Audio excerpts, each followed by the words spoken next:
Hey, Dons and Divas, it's your girl Diva Ebony B, and welcome to Diva Spot Lounge. I'm excited to do this moment or this show tonight. Uh, we're going to be doing Mr. and Mrs. Moment. I am Ebony B. Moss, and I'm here with my husband, Dwayne Leon Moss Jr. And this is going to be exciting tonight. This is the first time that we've ever did a show together.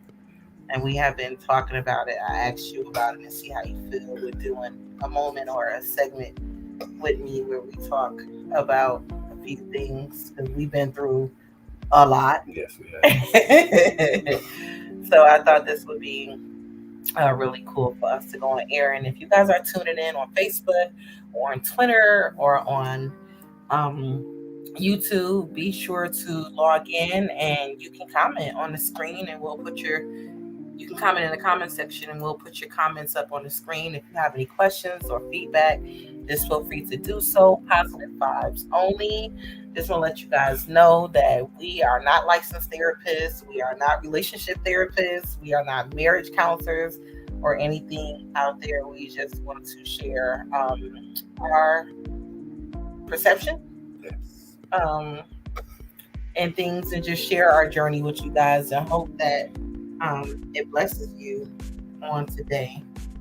So, well, what are we talking about today? We're talking about love, protection, and guidance. Love it. She asked me earlier about, a topic to talk about. Love, protection, and guidance is what came to my mind because what we think that we really have to be in love to be married. Technically, I've learned that you don't have to be in love to be married, right? Fall in love while you married.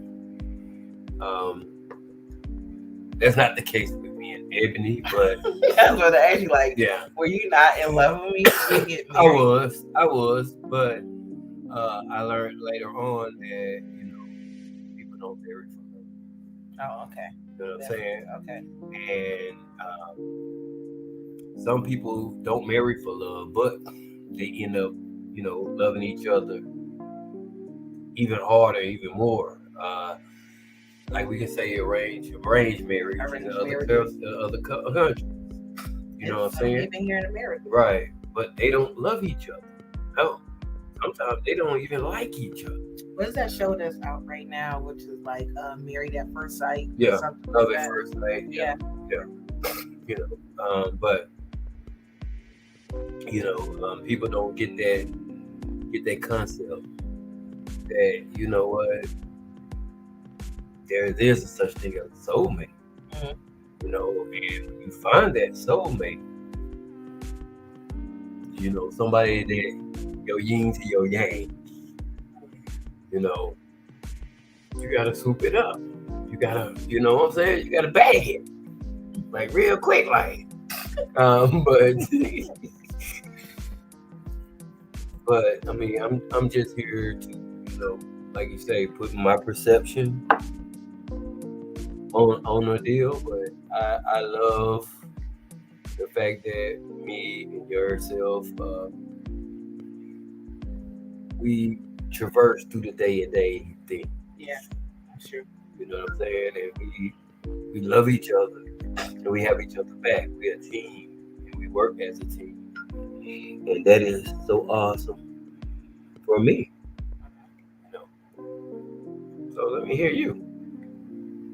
Talking on the topic of love. Like, what do I think love is, or how I feel about love, or however you feel. Bring it to the table.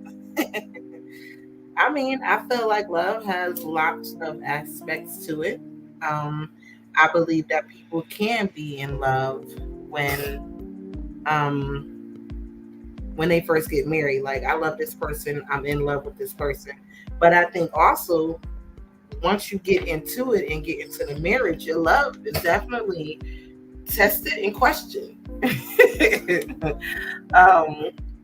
And it doesn't make you a horrible person, or it doesn't make them a horrible person, but your love is definitely going to be tested, but that's what will cause it to grow. Well, I'm gonna say like Pastor used to say. He said it about faith, but I think about it as love too. Love that don't be tested can't be trusted. True. You know what I'm saying? You can't say you love somebody and not go through nothing. I mean, how you gonna always have good days? You feel what I'm saying? It's like, oh, my love is great. I have great days. Right? Okay, well, what happens when you have a bad day? Then what? Well, then there are some couples out there who have more good days than bad days. And it's not to say that you're not going to go through something. I believe that you can be in a marriage where there is no fussing and fighting or arguing in the marriage, but I do believe there can be outside influences that can cause stress on the love. In-loves can cause stress on the love. Job can cause stress on the love. Children can cause stress on the love. Things outside of the marriage can definitely come in and cause you some stress and cause you to feel a little bit weak and weary in areas. Finances is a big thing, and I think that's a big stressor for men and women, because a man wants to provide and a woman wants to feel secure, or a woman wants to provide and a man wants to feel secure. And I think that's something that's not talked about, and that's considered so taboo to say a man wants security. But as far as the love aspect, yeah, your love is going to grow. You can be infatuated with somebody, or in love or in lust with somebody, but when you come into a long-term and committed relationship, and then when you go into a committed marriage, because anybody can be married, but being committed, that's a big part. Yeah, big word of committed, right? I gotta commit myself. I gotta commit myself to this fool for the rest of my life. For the rest of my life. Wow, my goodness, help me. But my decision was right on point, so I'm happy for the decision I made to commit myself.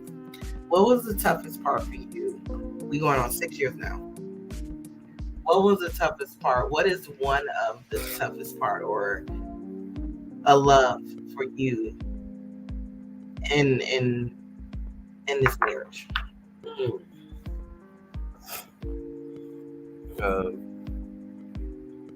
To be honest, in the middle of the marriage, you became very aggressive. In the third year? Yeah, around the third year. You became very aggressive, and I didn't know how to react. I was like, wait a minute now. Hold up. You need to, slow down. Pump your brakes just a little bit. What's going on?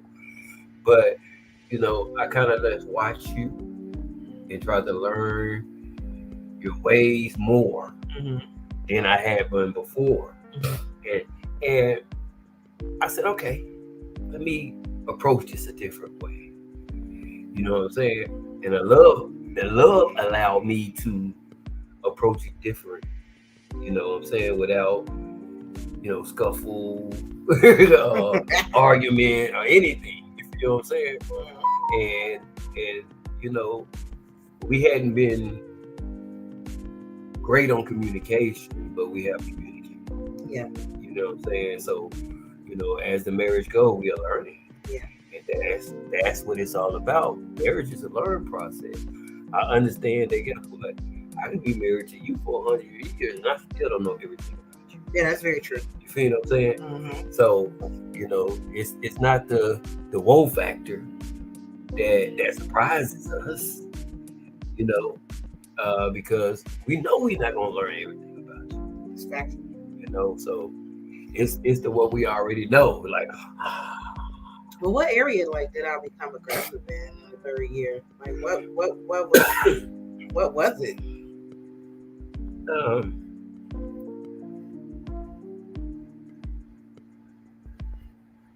To be honest, you have been single for a long time. You know, you have been pulling your own weight for a long time. You have been doing you and only you for a long time. So, you know, the first couple of years, you was trying to bend in me and then find out where you belong. The third year, you were like, you know what? I belong in my own box. I belong in my own box. And if you want me, you got to come get me. What can I say something about that? Yes. The first year was those butterflies and bubblies, and everything was all good in the hood kind of situation. Like we're learning, we're in our first year. It's kind of like boot camp. Right. The second year, we're going into the second year. I was still coming off of the idea of perfect wife, perfect mom, perfect bonus mom. Proper entrepreneur. Like I was doing the perfect Pisces thing. And I think my first year and my second year of marriage, I took off money so quickly that I forgot to pace myself in this marathon, because it is a marathon. But I kind of, by the third year, I kind of, blew out an Achilles. And you got an ACL spring. Yeah, there it is, an ACL spring. I got a spring, and I was like, oh no, I need to sit down and kind of regroup, because, of course, as you know, and big shout out to Karen G, she had put me on to Audibles. I know about Audibles, but she shared a codependency, breaking the chains of codependency. And it's a really dope Audible book on Audible, and it was called Breaking the Chains of Codependency. And what I realized is, from my history and my upbringing, that I have been codependent on my children, codependent in my relationships, and that's something that I needed to address. Okay. All right, let's move on to protection and guidance. Because we did love. Yes. You never done with love, but yeah. Yeah, you never done with love. All right, where you want to go next? We'll revisit that. So protection And guidance. We're going to stick it together. Okay. All right. Protection and guidance. As we know, a woman always want to feel secure. True. Right? So, as a man, we want to protect and secure all at the same time. Mm-hmm. You know what I mean? Somebody said to me the other day, you know what? It makes a man feel like a man working. Mm. A man feel like a man when he can go out and work. Mm. You know what? He don't really care about nothing else after that. Because guess what? I'm a man. I went to work. You know what I'm saying? I'm a whole man. I'm a whole man. I went to work. Did a whole 8, 10, and 12 hours. Huh? Right. You know what I'm saying? And he comes home or even to his bachelor pad, he's proud. Mm-hmm. You feel what I'm saying? He's proud that he went out and he put in his 8, 10, or 12 hour day. Because that's where he's finding that's where he's determining his value. His value at. Okay. Right. You feel what I'm saying? While a woman is security and protection. I want to be secure, which means I want to be protected. You know what I mean? So guess what? If you don't give me that security with that protection, then I'm seconding you. But what is an example of protection? Like, what do you consider protection to be from a male and a husband point of view? Like when you say, I protect this home, I protect this woman, what are you actually saying to me? Protection means let no harm or anything come against the family. Mm-hmm. You know what I'm saying? It's not just for you, it's for everybody in the household. Mm-hmm. You see what I'm saying? So when he does go out and he does work, right? Mm-hmm. He feel like he has accomplished part of what he needs to accomplish. Mm-hmm. right? And the reason why is because he bringing an income into the house, which is helping with the security of her, right? Once once he knows she's secure, she almost automatically feels she's protected. Mm-hmm. You understand what I'm saying? If you have any doubts about security, you know what I'm saying, you're not gonna feel protected. Mm-hmm. So you know that that in itself is a two-headed dragon, you can say.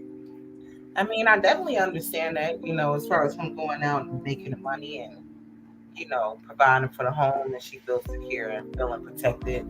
And, from a woman's and a mother and a wife, you know, protection comes from communicating. That's one thing, that's one way that I feel that you can protect me is communicating.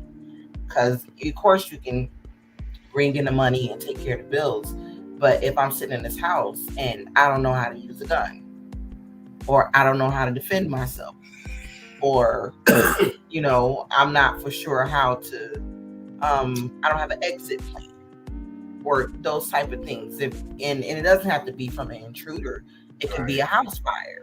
It can be something of an emergency that I would love to be taught how to educate me. And education comes with a sense of protection for me, because you're equipping me with knowledge to defend myself in a non-physical fight. Right.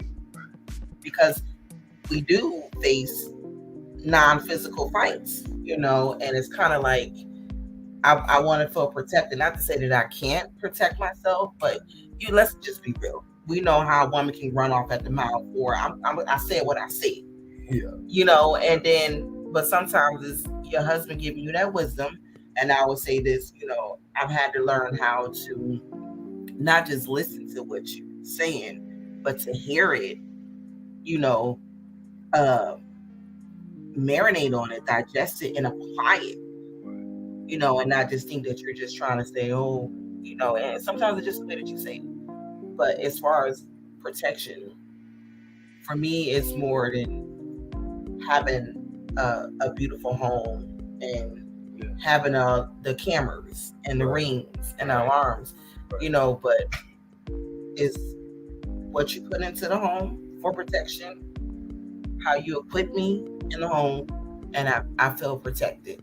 Like, you can buy a gun, but if I don't know how to load the gun, if I don't know where the gun is, if I don't know how to aim the gun, if I don't know, there's no purpose. I don't know how to reload it, I don't know how to clean it, none of that.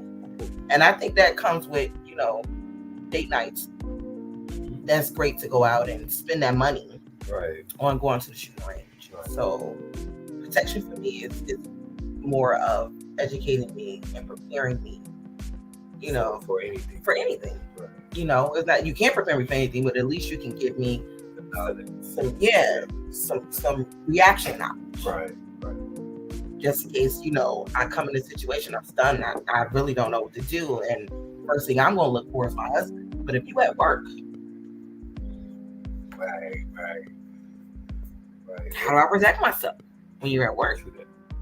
Or if you're out off visiting with family, or if you're out in school, or whatever that you're doing, if you're out traveling, and I'm here, and I'm expected to keep the home. Yeah, because you're in charge. I'm in charge. Yeah, right. So I think keeping the home is more than just keeping it clean. Oh, that sounds like a segment. But I know. I like that. Yeah, keeping the home is more than keeping it clean. Mm-hmm.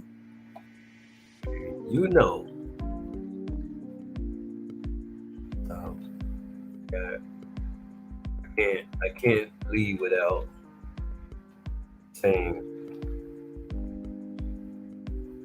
first off, give thanks to God for being our guidance. We talk about guidance. Guidance is being led, right?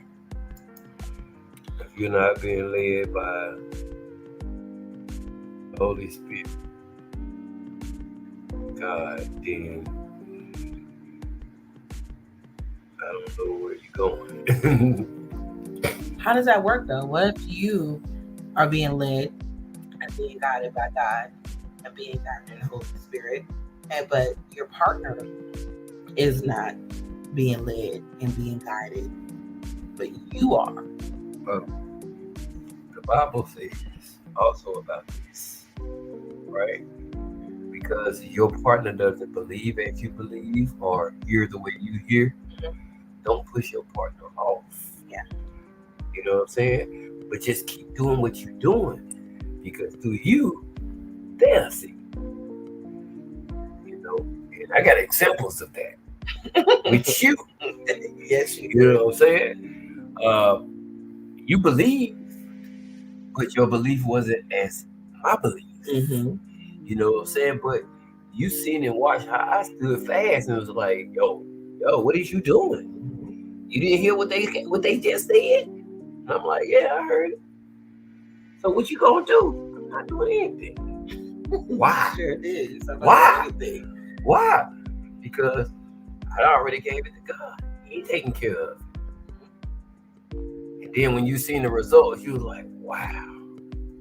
I do think that was a very phenomenal and pivotal moment in our marriage, because I was more concerned with, what are we going to do? How are we going to get this done?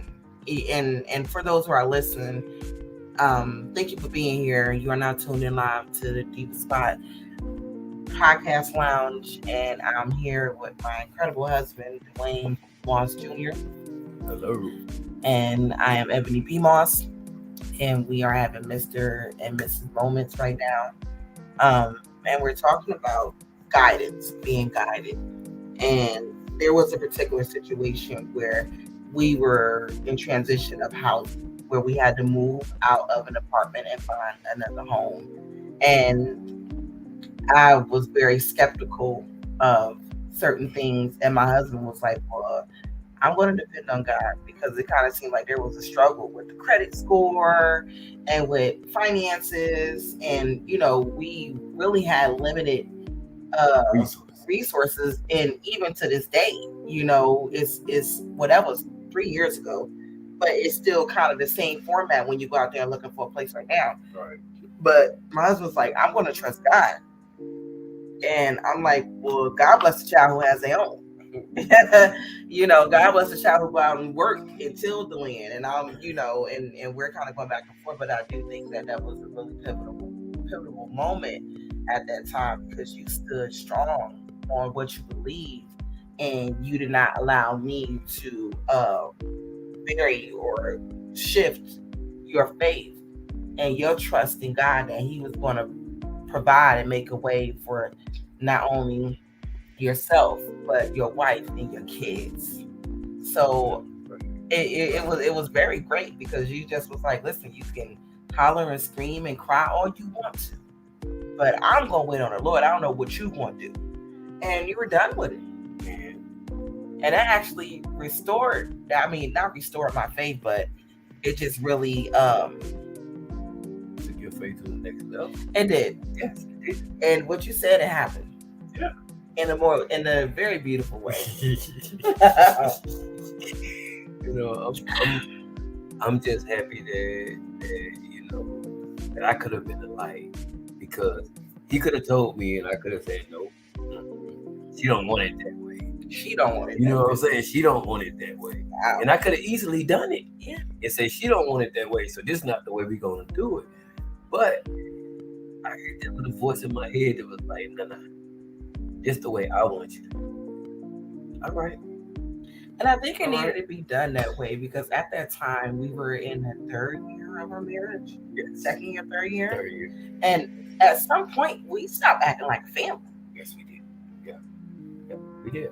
We stopped acting like a family. We were roommates. You might as well say that we were roommates. And it was just like the boys started clashing. We really wasn't prepared for. We were prepared for everything else in marriage, but I always say that we was not prepared for blended family. We was not. I think that we were really being selfish for us. And I can say that now, and it wasn't nothing wrong with being selfish for ourselves and love. We wasn't bringing people around our children who would cause them harm. Right. But, we did have to make a decision for ourselves and for the near future as far as having, someone of grace and class and strength. And our previous relationships did not pan out. Didn't sustain it. So we had lots to think about. And things to do, but we was not prepared for the feuding between the kids and kind of gelling everything. And you're not going to gel everything in the first year, maybe not even the second year. Listen, let me tell you. But we didn't know that. I was having an issue one time. I decided to call somebody. Yeah. And it was a female. My first lady and pastor. First lady, pastor's wife. Shout out to First Lady Stacey Jackson. Yes. And I said, I'm trying to be the perfect husband. And she said, that's your problem. You're not perfect. So stop trying to be perfect. Because the more you try to be perfect, the more mistakes you're going to make. And I was like, oh. That's good guidance. And I was like, wow. That's good wisdom. And guess what?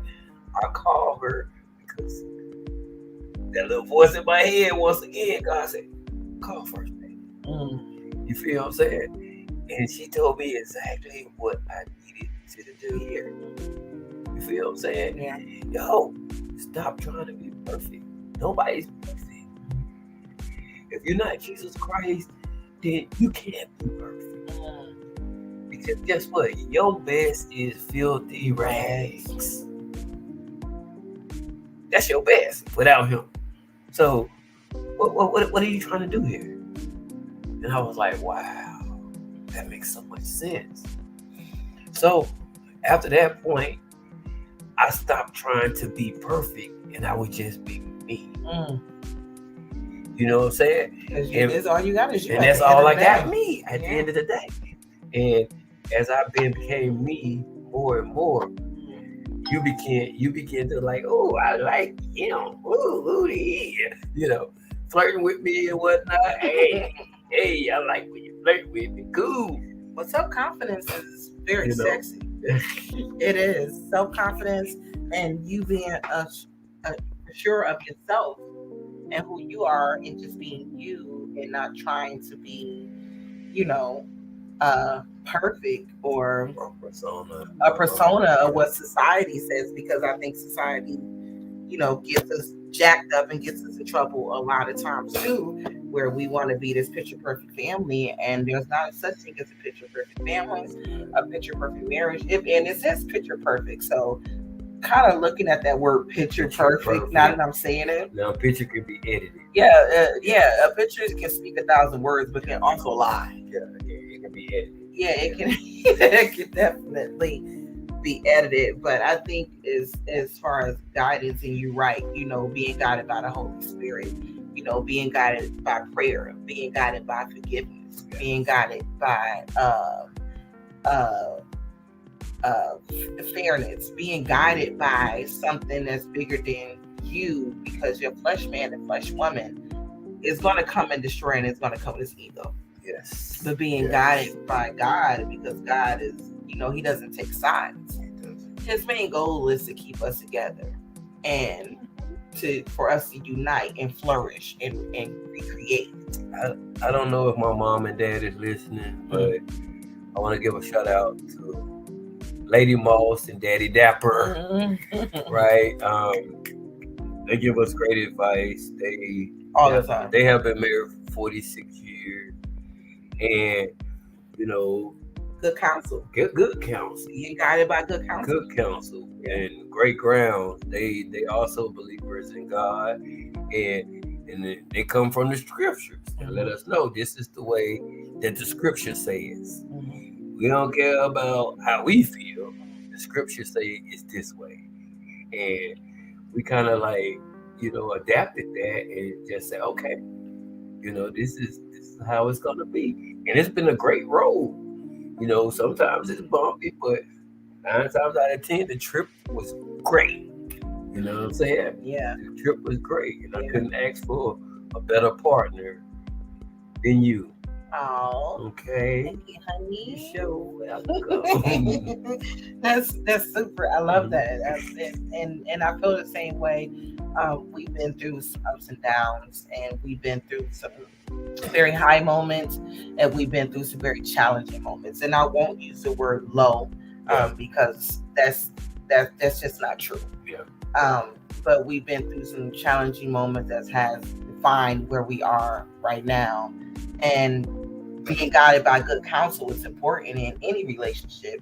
You don't want to take counsel from mom and dad been together 46 years. Right. I mean, after 46 years, you done been through it all and still ain't counting. That's right. So, That's it's in the way they are and how they have established their lives and watching their children and their grandchildren and their great grandbaby now.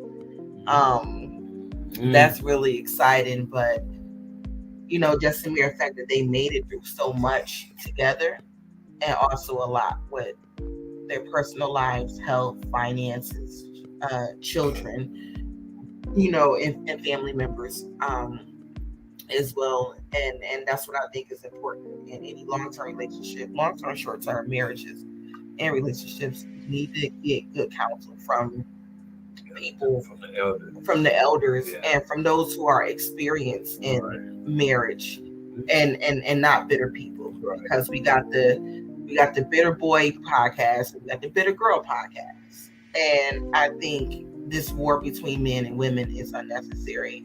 And I think it's important for us to have neutral grounds to be able to come and you be honest with me, and I be honest with you, and we be honest with each other. You brought it up, so I'm gonna say it. Right? The women that say they don't need a man, they are absolutely lying. The truth ain't in them. The truth is not in them. Because they're the same people who crave a man. But needing and wanting is two different things. That's just I'm not trying to play devil's advocate. I understand what you're saying. When I think for some women, not all, when they say I don't need a man, is I want one, but I don't. It's not going to be the end all be all if I don't have a man. Because I remember in my single life, I was very focused on my career.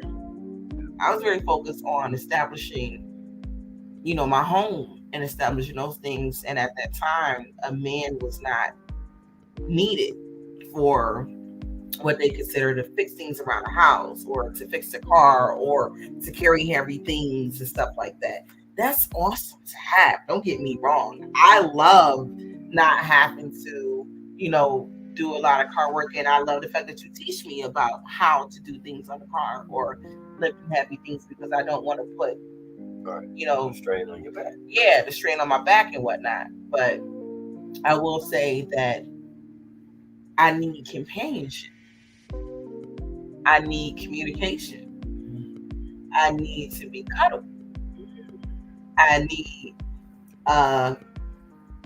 diverse conversation. And I just don't want to say intellectual conversation, because we cut up from time to time and we talk about ignorant stuff. Yes.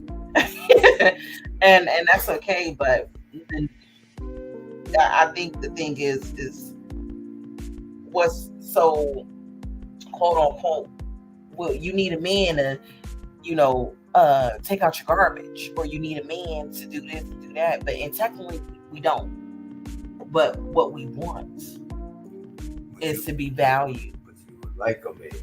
Yeah, that's nice. Yeah, what we need is value. What we need is respect. What we need is, and some women don't feel like they need a man. But if you... And some men don't feel like they need a woman.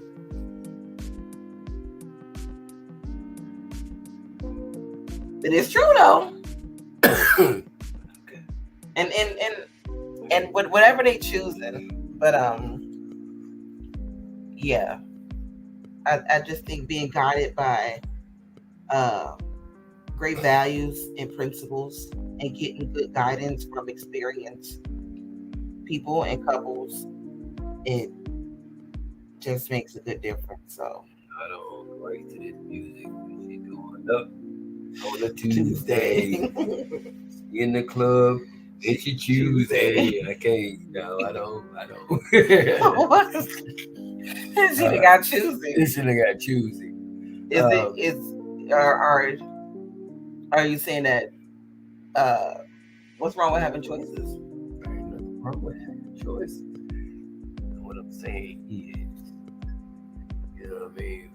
Sometimes you can have the perfect man or woman right in front of you, right? But you don't even see it because they don't meet the list. Yes, yeah, you got. Just think about how many people have checked themselves up on that list, men and women. Like, I'm pretty sure that I did not check off all the boxes on your list. Because guess what? And I know I didn't check all the boxes on your list. That's because I'm a thug. Just I love the kids. I chick like this. Shout out to chick. But listen, I mean, because I'm 5'6", right? You probably wasn't looking for nobody 5'6", right? I'm 135 pounds. You probably wasn't looking for nobody 135 pounds. I guarantee you wasn't looking for nobody 135 pounds. I'm done. You know what I'm saying? I'm done. So when I showed up, you was like, oh, cool. But that's not what really I was looking for. You know what I'm saying? But I wasn't looking. But I mean, even I stopped looking. Okay. Like, I'm gonna say this. I was not looking. I put myself in a position to be found. Because here's the thing. It was never, my goal, or it wasn't never my place to go searching for a husband. And I didn't know that, but when I did get that knowledge, I literally stopped looking, and I just was working on myself and making sure that when the queen is ready, the king will come. And you found me. So yeah, I stopped looking because when I was searching, I thought I found what I was looking for, but I still didn't find it. So you were like, back to the drawing board. I'm not sure. I threw the drawing board out the window. Yeah. That was it. That was just kind of what that looked like for me. Yeah. The bottle was empty. Yeah, the bottle of Cavassier is empty. So that means the show is done. The end of our show. We thank you for tuning in. We love each and every one of you, and catch you next time. Give us comments, feedback in the comment section. Make sure you like, share, and subscribe.